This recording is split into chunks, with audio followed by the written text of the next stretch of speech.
In today's video, I'm going to teach you how to resize the canvas and drawings in your animation scene. By the end, you'll know the difference between changing your scene size and scaling the artwork inside it, and you'll be able to adjust both confidently without throwing your project out of proportion. First, let's resize the canvas, also known as the scene size. This affects the overall working area your camera sees and what ultimately gets exported. Start by opening the File menu and choosing Project Settings. In some versions, this same panel is called Scene Settings, so don't worry if the name is slightly different. Inside that window, look for Camera Settings. Here you'll find the width and height fields. These control the dimensions of your scene. Adjust the values to the size you want. Keep in mind, changing these numbers resizes the working canvas for your entire scene, not just one drawing.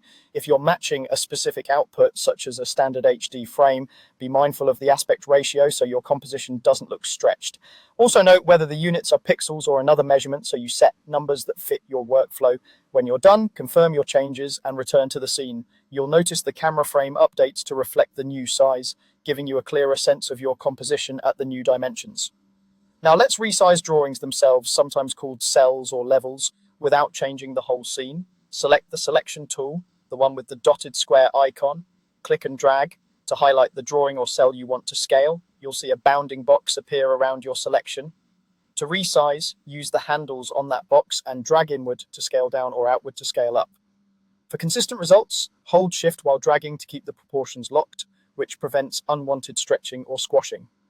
Take a moment to position your cursor carefully before you drag so you get the direction and size you want.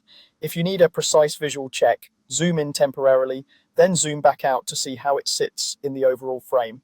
When you're satisfied with the size, apply the transformation by clicking outside the selection. This final click confirms the change and clears the bounding box so you can continue working. That's it, you've resized the canvas for the whole scene and adjusted individual drawings when needed. Use canvas changes for format and framing, and drawing changes for creative layout and scale. With these two tools, you'll keep your project clean, consistent, and ready for export.